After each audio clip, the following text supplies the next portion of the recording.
मला तुम्हाला असं विचारायचं आहे की तुम्ही मगाशी जे म्हणालात की तुम्हाला ज्या लोकांनी मदत केली म्हणजे पु ल देशपांडे असतील, श्रीपू भागवतांनी सुद्धा तुमच्या साहित्यावर संस्कार केले, या सर्वांनी, प्रभाकर पाध्ये असतील, या सर्वांनी सुरुवातीच्या काळात ही चळवळ तुम्ही करू नका असं तुम्हाला सांगितलं होतं.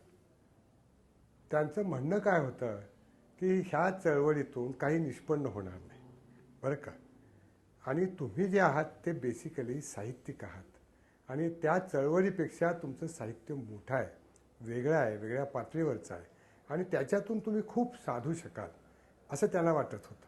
आणि त्यांचं म्हणणं एक मध्यमवर्गीय पांढरपेशा सज्जन माणूस जे बोलतो तेच ते बोलत होते आणि ते मला योग्य वाटत होतं.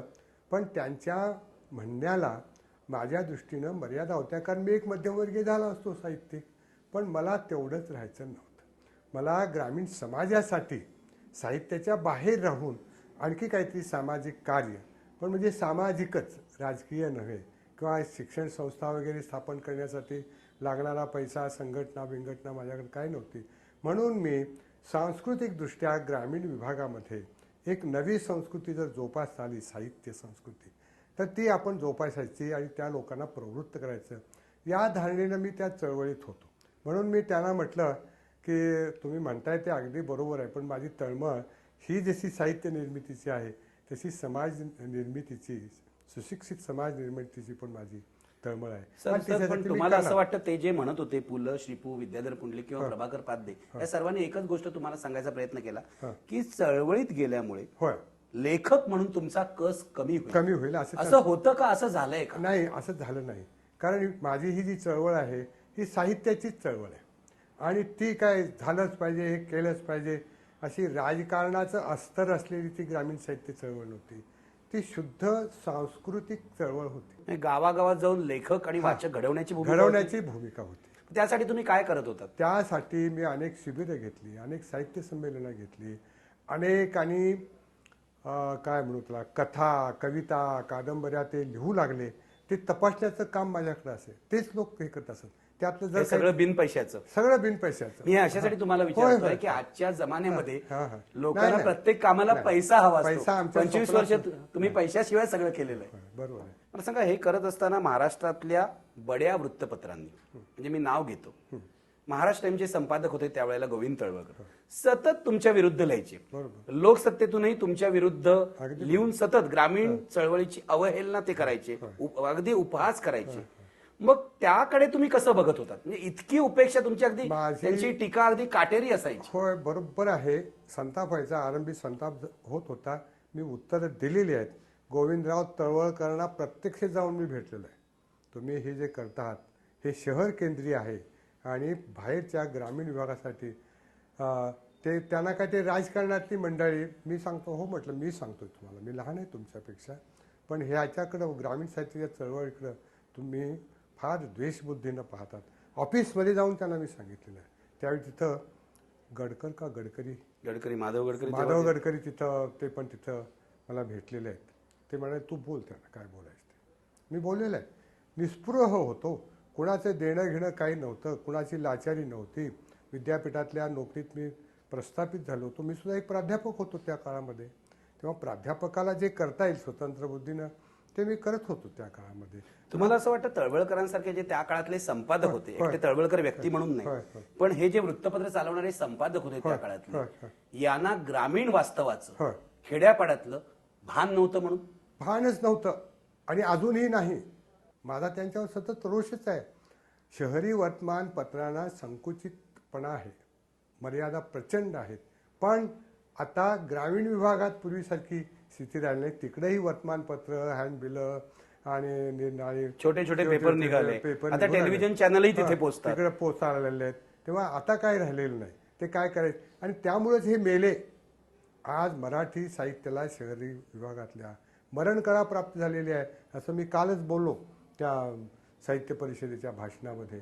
ही का मरणकळा प्राप्त झालेली आहे? कारण तुम्ही संकुचित वृत्तीनं सगळं हे करताय. महाराष्ट्रातल्या जवळजवळ 64% ग्रामीण भागाचं आता शहरीकरण होतंय, नागरीकरण होतंय. गावं सुद्धा शहराच्या पाठीपाठी जायला लागली.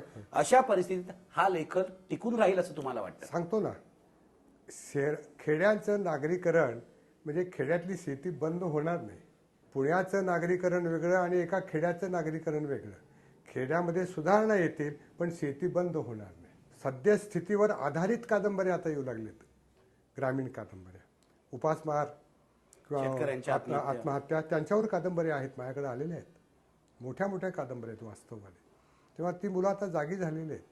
त्यांना आता वर्तमानपत्र बित्र त्यांना पाहायला वाचायला मिळतात आणि म्हणून ते आपली वर्तमानपत्र तिचा हळूहळू प्रयत्न करत आहेत. म्हणजे ही जी रड केली जाते की ग्रामीण भागातून महाराष्ट्रातून मराठी हद्दपार होते, ही रड काय खरी नाही? नाही, ती रड शहरापुरती खरी आहे. लक्षात आलं का? हद्दपार होते म्हणजे हद्दपार करतायत मराठी लोक इकडचे, आपणच करतोय. आपल्याच कर्मानं करतायत ते, पण खेड्यामध्ये अजून तसं झालेलं नाही. सर थोडं पुढे जाऊया. हे सगळं करताना म्हणजे तुम्ही आता ग्रामीण साहित्य चळवळ केली, तुमच्या कादंबऱ्या, तुमच्या कथा, तुमचे ललित लेख, हे सगळं लिहिता लिहिता तुमच्या साहित्यानं एक वेगळा टर्न घेतला. तुम्ही लोकसखा ज्ञानेश्वर किंवा तुकारामावरची जी कादंबरी लिहिली, एकदम ग्रामीण साहित्य लिहिता लिहिता संत साहित्याकडे कसे काय वळलात आणि का वळलात? माझ्या दृष्टीनं संत साहित्य हे मुळात ग्रामीणच आहे. हे लक्षात आलं. त्याला नागरी लोक हे करतात, त्याची पूजा अर्चा, ग्रंथ बिंत, छपाई विपाई, स्वस्त एडिशन वगैरे काढतात. माझे आदर्श तेच आहे, ते तुमच्या लक्षात येईल. ज्ञानबा तुकारामच माझे आदर्श असलेले तुम्हाला दिसून येतील. बेसिकली ज्ञानोबा तुकाराम यांनी जी परंपरा निर्माण केलेली आहे ती अशा प्रकारची शहरं निर्माण व्हायच्या अगोदरच्या काळात जी वैदिक संस्कृती होती, म्हणजे इसवी सन 5000-7000 वर्षापूर्वीची जी वैदिक संस्कृती होती, इथं आर्य समाज आलेला होता. इथली स्थितीगती बघून त्यानं जे एक तत्त्वज्ञान आणि जी काही संस्कृती निर्माण केली होती, त्या संस्कृतीचा धागा म्हणजे वारकरी संप्रदाय आहे, शहरी नव्हे तो. लक्षात आलं का? आणि त्यातलं जे परमेश्वरी तत्त्वज्ञान आहे, कशातलं? ज्ञानेश्वरांच्या ग्रंथातलं किंवा तुकोबांच्या ग्रंथातलं, ते भारतीय तत्त्वज्ञान आहे. ते मराठी माणसाचं किंवा शहरातल्या सुशिक्षित माणसाला लिहायला येतं म्हणून त्याचं तत्त्वज्ञान नाही. आणि ते तत्त्वज्ञान आजच्या तथाकथित शहरामध्ये, ह्या खेड्यामध्ये सुशिक्षित असलेल्या माणसापर्यंत नीटपणे वास्तवाच्या पातळीवर जावं म्हणून मी ती सगळी झाड पाकड करून ज्ञानेश्वरांना उभं केले. सगळे त्यातले चमत्कार संबंध सगळे काढून टाकलेत. तुकोबांचंही तसंच केलंय. आणि तुकोबांच्या फक्त अभंगावरच टाळ कुटणारे भर देतात, पण तो तुमच्या आमच्यातलाच एक साधा शेतकरी वाणी कसा होता, कष्ट करणारा कसा होता, हे मी दाखवले. आणि त्याच्यातून तो संत कसा झालेला आहे, ती भूमिका घेऊन मी संत सूर्य म्हटलेलं आहे. म्हणजे तुका झाला असे कळस, ते कळसच झाला आहे तो वारकरी संप्रदाय. आणि वारकरी संप्रदायात एकही कोणी डॉक्टर, कोणी कलेक्टर येत नाही. वारी जी असते ती खेड्यातल्या लोकांचीच असते. आणि त्यांना ते पटलेलं तत्त्वज्ञान आहे ते अधिक निखळ करून, निवडून, पाखडून त्यांच्यासमोर मांडण्याचा प्रयत्न मी लोकसखा ज्ञानेश्वर आणि संत सूर्य तुकाराममध्ये केलं. सर एवढं विपुल लेखन तुम्ही केलं, पण तुम्हाला सिनेमा, नाटक याकडे जावंसं फारसं वाटलं नाही? कारण काय? गेलो होतो तरुण वयामध्ये, पण ते लोक धंदेवाईक आहेत आणि बदमाश आहेत हे माझ्या लक्षात आलं आणि म्हणून मी त्यांचा नाद सोडून दिला. माडगुळकर, व्यंकटेश माडगुळकर, सुरुवातीच्या काळात जेव्हा तुम्ही आकाशवाणीवर होतात तेव्हा माडगुळकरांनी तुम्हाला मदत केली होती. पुष्कळ. तरी सुद्धा व्यंकटेश माडगुळकरांवर तुमचा इतका राग का? हा गृहस्थ इंग्रजीतल्या बऱ्याच कथा वाचतो, तर वाचतो आणि ते मूळ थीम आहे ते आपल्या भाषेत ग्रामीण परिवेश करून, परिधान करून, त्याचा पोशाख बदलून हा मराठीत कथा लिहितोय.